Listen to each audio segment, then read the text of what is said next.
ब्रह्ममुरारिसुरार्चितलिङ्गं निर्मलभासितशोभितलिङ्गम्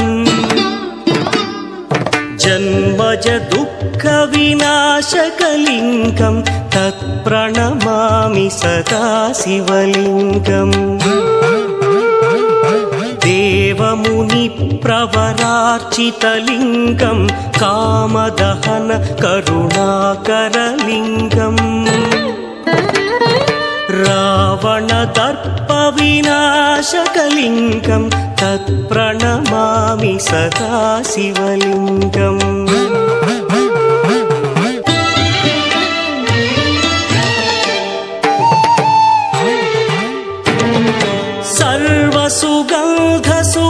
सर्वसुगन्धसुलेपितलिङ्गं बुद्धिविवर्धनकारणलिङ्गं सिद्धसुरासुरवन्दितलिङ्गं तत्प्रणमामि सदा शिवलिङ्गं कनकमहामणिभूषितलिङ्गं फणिपरिवेष्टितशोभितलिङ्गम्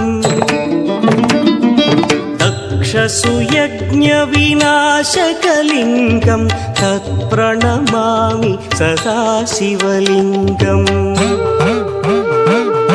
कुङ्कुमचन्दनलेपितलिङ्गं पङ्कजहार सुशोभितलिङ्गम्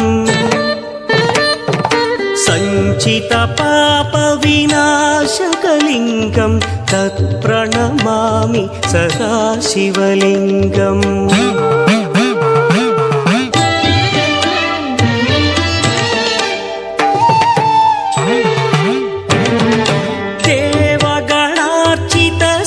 देवगणार्चितसेवितलिङ्गं भावैर्भक्तिभिरेव च लिङ्गं दिनकरकोटिप्रभाकरलिङ्गं तत्प्रणमामि सदा शिवलिङ्गम् अष्टदलोपरिवेष्टितलिङ्गं सर्वसमुद्भवकारणलिङ्गम् अष्टदरिद्रविनाशनलिङ्गं तत्प्रणमामि सदा शिवलिङ्गम् सुरगुरुसुरवरपूजितलिङ्गं सुरवनपुष्पसदार्चितलिङ्गम् परमपदं परमात्मकलिङ्गं तत्प्रणमामि सदा शिवलिङ्गम् त्रिदलं त्रिगुणाकारं त्रिनेत्रं च त्रियायुधं त्रिजन्मपापसंहारं एकबिल्वं शिवार्पणम् त्रिशाखैः बिल्वपत्रैश्च अच्छिद्रैः कोमलैः शुभैः तव पूजां करिष्यामि एकबिल्वं शिवार्पणम् कोटिकन्या महादानं तिलपर्वतकोटयः काञ्चनं शैलदानेन एकबिल्वं शिवार्पणम् काशीक्षेत्रनिवासं च कालभैरवदर्शनम् प्रयागे माधवं दृष्ट्वा एकबिल्वं शिवार्पणम् इन्दुवारे व्रतं स्थित्वा निराहारो महेश्वरा नक्तं हौष्यामि देवेश एकबिल्वं शिवार्पणम्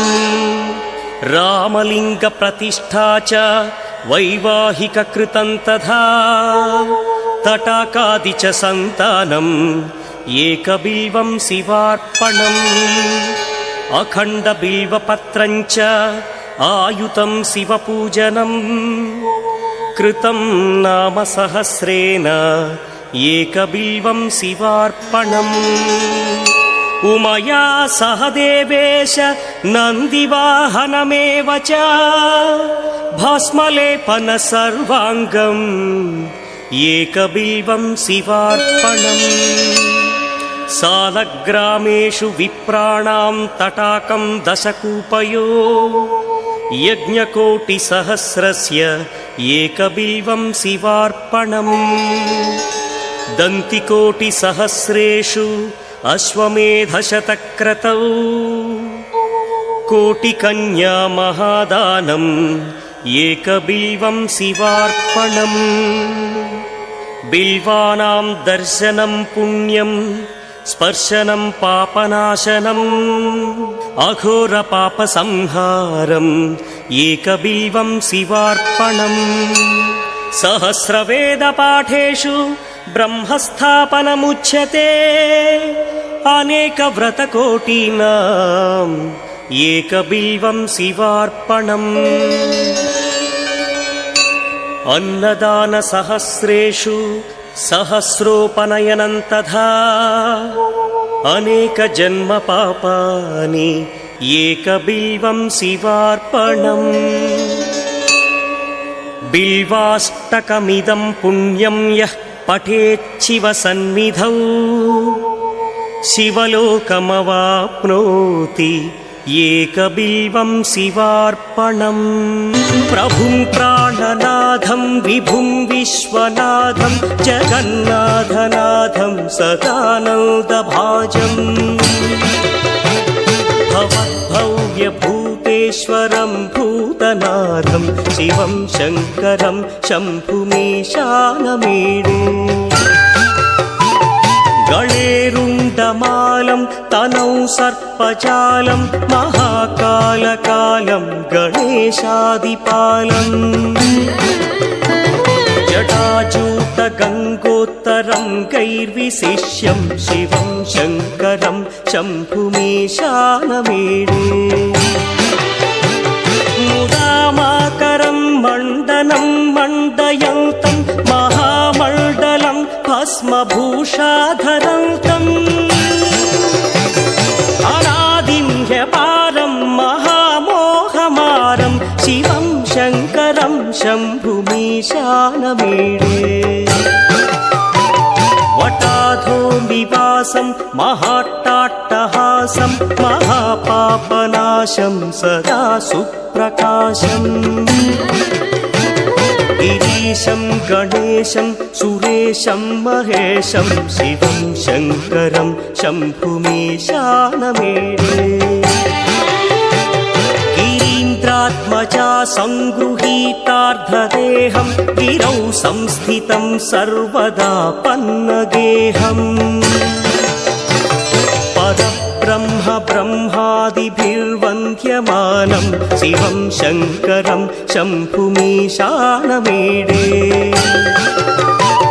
कपालं त्रिशूलं कराभ्यां दधानं पदाम्भोजनं राय कामं दधानम्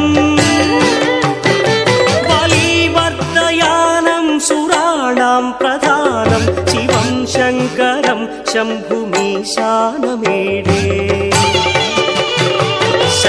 शरच्चन्द्रगात्रं गणानौदपात्रं त्रिनेत्रं पवित्रं धनेशस्य मित्रम्